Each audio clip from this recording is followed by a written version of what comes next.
but we already know what is probably going to be the biggest news of the week. Like, it's going to be really hard for them to top this, right? And that is Ben Affleck returning to the role of Batman. Bruce Wayne, he's coming back for at least one more time. He's going to be in the Flash movie with Ezra Miller and Michael Keaton, who's also coming back as his version of Batman.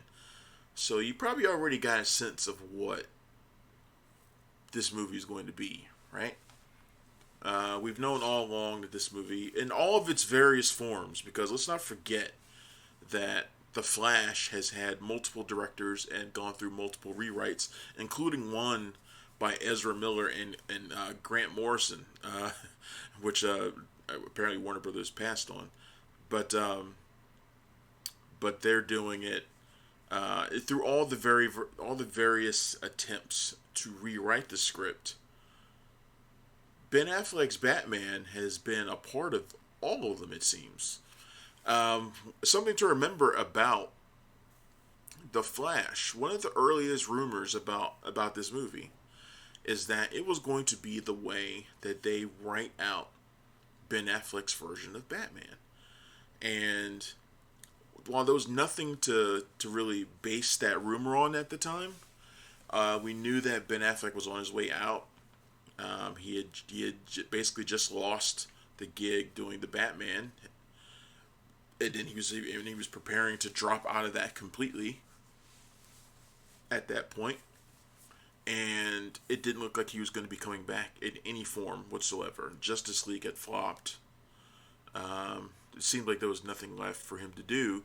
He had, and let's not forget why he was so disillusioned with everything. At the time when he was playing Batman, which is, for most people, it's the role of a lifetime, but it's also an extremely stressful role, right? So at this time, he's going through all sorts of personal demons. He's going through relationship troubles with his wife, Jennifer Garner. He was just in a very bad place. And taking on a role like Batman, which is a high pressure role, everybody's on you, like, and everything you do in that role. It was too much for him. On top of that, his directorial film, Live by Night, had just come out and it bombed.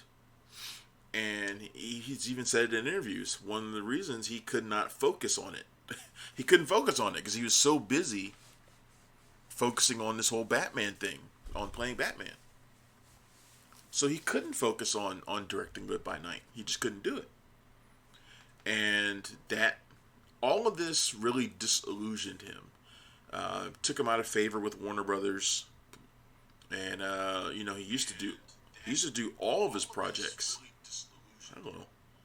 He used to do all of his projects at Warner Brothers. Now he doesn't do his projects there anymore. He doesn't do them.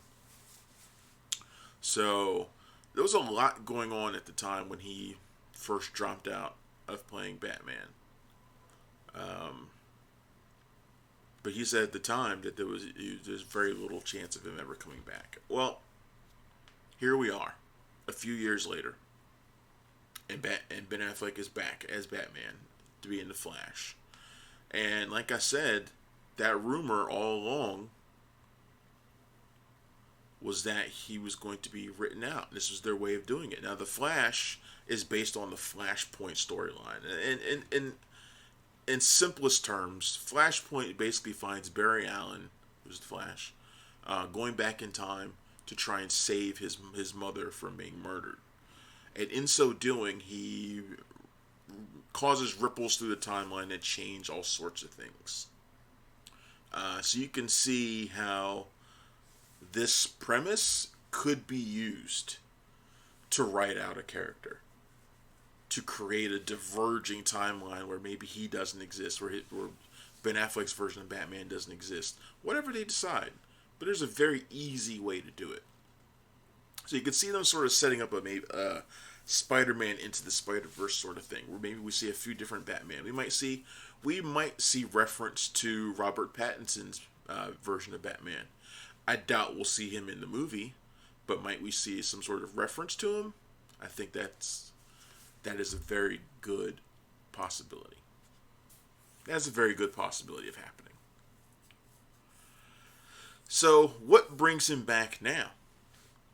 Um, when I posted my review, my news on this on punchdrunkcritics.com, I had speculated that Ben Affleck, who is apparently in a very happy relationship now with Ana de Armas, you know who she is. She is the gorgeous actress from Blade Runner 2049 and Knives Out. He's gotten over his demons, or at least he's dealing with them in a healthy way, and he's just in a different place than he was when he was Batman before. So when people say this is going to be a one-shot deal only for him, I'm not convinced of that. I'm not convinced. Now, do I foresee a possibility of them keeping two guys in the bat suit for long? No, probably not. Pattinson's on there for at least 3 movies for Matt Reeves. But do I foresee a scenario where maybe Batman gives up the suit and it's just or Ben Affleck's Batman just gives up the suit and it's just Bruce Wayne? Maybe he shows up every now and then for not Avengers movies, Justice League movies, or pops up for occasional cameos, sort of like how Robert Downey Jr.'s Tony Stark did after Iron Man 3. They didn't do any more Iron Man movies, but that didn't make Robert Downey Jr. disappear. It didn't make Tony Stark disappear. Why couldn't Bruce Wayne, who was in a very similar position as Iron Man, why couldn't he do the same? I can foresee that happening.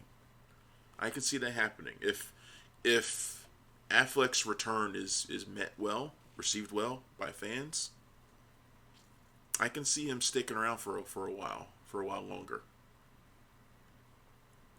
Now, I expect that we're going to hear more about this at DC Fandom this weekend. Whether it's part of the Zack Snyder panel, where we're going to see more of Ben Affleck's Batman anyway, in the Snyder cut of Justice League. That seems like the likely place to learn more about this. Warner Brothers would be stupid to just say we want to let go of Ben Affleck. That'd be stupid. I'm yawning, y'all. I'm sleepy. We could see it maybe get mentioned during the Batman panel, but I feel like Matt Reeves is doing his own thing over there, and he's not paying much attention to what's going on in other parts of the DCEU.